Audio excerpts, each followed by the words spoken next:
Photo लगे हमारे सारे पीछ को हाँ कहाँ है डॉक्टर कहाँ है हेलो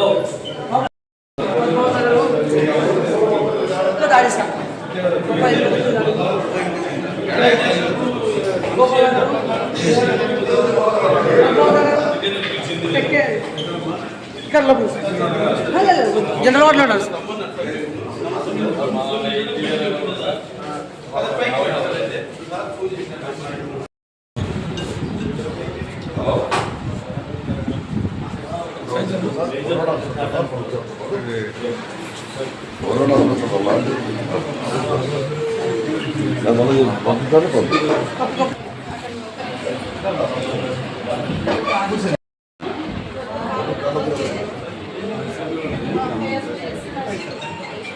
मैडम मैडम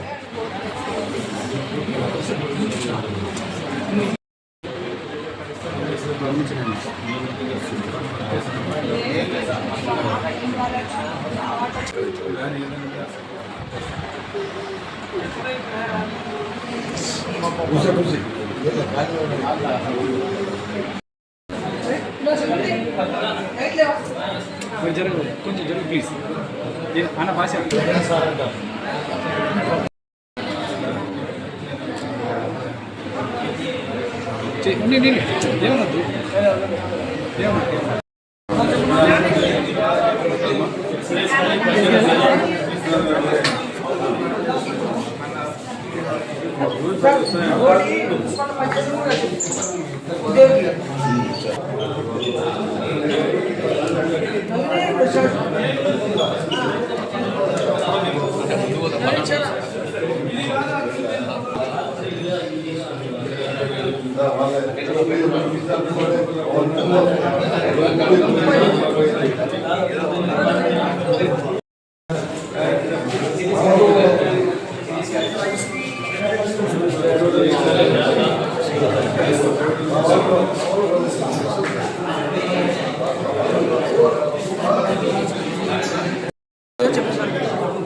మందిలో ఇద్దరిని అడ్మిట్ చేశాము.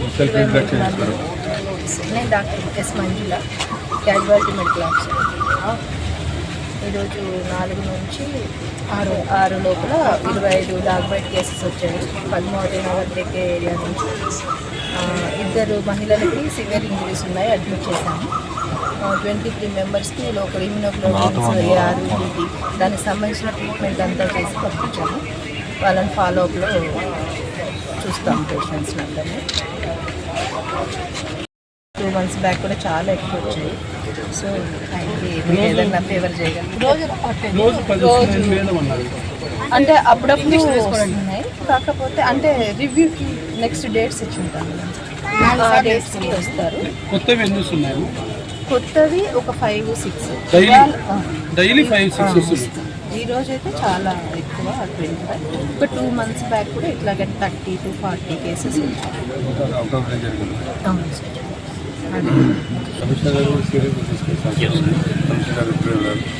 ఒక రోజులో 25 మందికి ఒకటే కుక్క మన డాగ్ బైట్ వల్ల ఒక అమ్మాయికి చాలా సీరియస్గా ఉంది.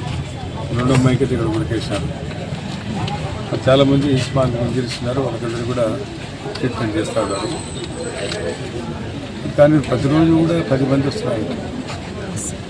ఇందాక డాక్టర్ గారు చెప్పారు, ఈ అమ్మాయి కాకుండా ఇంకో అమ్మాయి రోజు వస్తున్నాయి సార్ 10 కేసులు కూడా చెప్పి. డాక్టర్ సుబ్రహ్మణ్య గారు కూడా మనం ఉన్నారు, ఎక్కడ లేరు. సాపరా హాస్పిటల్ ఎంత అభివృద్ధి చేశాం. నంద్యాల హాస్పిటల్ ఏ రకంగా ఉండేది వాళ్ళకి తెలుసు.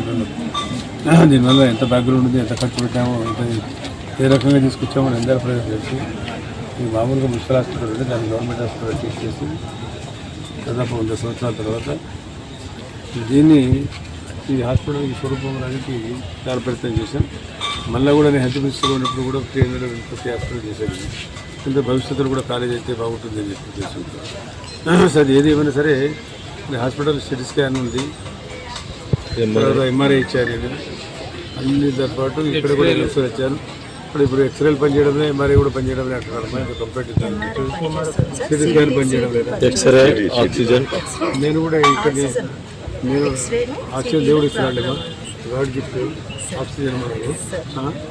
ఇప్పుడు సిటీ స్కాన్ లేకపోతే అల్ట్రాసౌండ్ అని ఉందా, ఈసీజీ ఉందా. జనరల్ హాస్పిటల్ ఇది జిల్లా హాస్పిటల్, జిల్లా కేంద్రం, అన్ని సౌకర్యాలు ఉండాలి. సౌకర్యాలు ఏదైనా మేము రివ్యూ చేద్దాం అనుకున్నాం. ఒక కమిటీ వేసి డెవలప్మెంట్ కమిటీ కూడా నేను గతంలో ఇలా డాక్టర్ సూపరింటెండెంట్గా ఉన్న మాజీ ఆయన బాబన్ గారు కూడా అడిగారు, ఏదో కమిటీ వేస్తామని అంటారు. ఏమన్నా ఆయన సూపరింటెండెంట్ చేసే అనుభవం ఉంది. వాళ్ళ హాస్పిటల్ కోసం ఎప్పుడు అభివృద్ధి కోసం అడిగేవాళ్ళ దగ్గరికి వచ్చి డాక్టర్ నారాయణ గారు ఉన్నారు, ఈ బాబన్ గారు ఉన్నారు. వాళ్ళ వల్లనే ఇంత స్వరూపం చూపించింది. మనం ఉన్నప్పుడు ఓపీ కావాలంటే ఓపీకి డబ్బులు ఇచ్చి 6 రోజులు చూపిస్తుగా ఉన్నప్పుడు 5 కోట్ల రూపాయలు నేను ఓపెన్ చేశాను. మరి ఏం చేయాలి చెప్పడం జరుగుతాం. ఎంతమంది ఉంటారు డైలీ? ఎన్ని గంటలు ఓపీలు ఎన్ని వస్తాము? అరౌండ్ 200 to 300 దాకా వస్తాయి సార్. 1200 కాబట్టి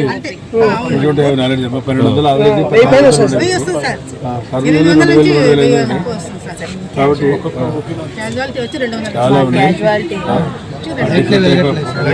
కమిషనర్ గారు వచ్చారు కాబట్టి ఇమీడియట్గా ఇప్పుడు అనిమల్ ప్రొటెక్షన్ యాక్ట్ అనేది కొట్టకపోతున్నారు.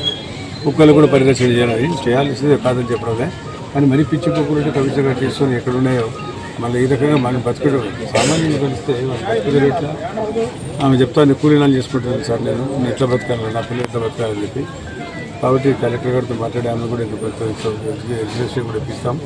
అమ్మా మీరు హాస్పిటల్ కూడా కొంచెం మీటింగ్ కరెంట్ లేదు, రేట్లు లేవు, సిటీ స్కాన్ లేకుండా ఎట్లమ్మా అందులేమని మాకని చెప్పాల్సింది. దీనికే ఉన్నాం మీరు దాంట్లో పనిచేయడానికి గవర్నమెంట్లో పనిచేస్తాం. జనరేటర్ పనిచేయండి. చాలా అగ్రెసివ్గా ఉన్నాడు ఆయన. నాకు దిక్కు లేదు. అదే చెప్తున్నాడు సార్. ఎంఆర్ఐ మిషన్ పనిచేయండి, సిటీ స్కాన్ 10 రోజులే పనిచేయక. నీ గురించి మాట్లాడు. 10 రోజులు అని చెప్తే చిన్న యాక్సిడెంట్ కేసు కూడా ట్రాన్స్ఫర్ చేస్తాం. ఇప్పుడు మనకి ఏదైనా కావాలంటే అడగండి, నేను చేయడం ప్రజల బాగోగుల కోసం ఇది హాస్పిటల్. ఆదేశాల మేరకు నాకు ఒక గంట క్రితమే కాకపోవడం వల్ల పట్టణంలోని 13 టెక్కే వార్డు, తర్వాత 16వ వార్డు ప్రాంతాల్లో ప్రజలను కుక్కలు కరిచినట్టు, దాని ద్వారా తీవ్రంగా గాయపడ్డట్టు మా నోటీసుకు రావడంతో ఇమీడియట్గా వారిని కూడా ఇమీడియట్గా కుక్కలను ఆ ఏరియాల నుంచి నిర్మూలించమని చెప్పేసి వారు ఆదేశించడం జరిగింది. వారి ఆదేశాల ఏవైతే కుక్కలు ఉన్నాయో వాటన్నిటిని రిమూవ్ చేయడం, అదేవిధంగా ప్రభుత్వ నిబంధనలు మరి కేంద్ర చట్టాలు, మన జీవరక్షణ సంఘాలకు సంబంధించిన ఆబ్జెక్షన్స్ తీసుకొని వాటిని చట్ట పరిధిలో వాటిని స్టెబిలైజేషన్ చేసి వాటి మీద కూడా నియంత్రించే ప్రయత్నం అనేది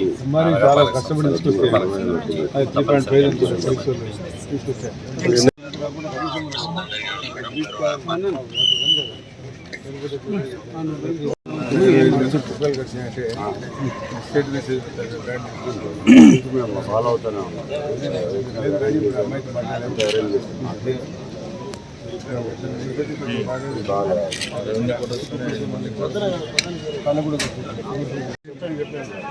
వార్నింగ్ ఇచ్చాను వాళ్ళకి, లెటర్ కూడా ఇచ్చాను. లేకపోతే మేమే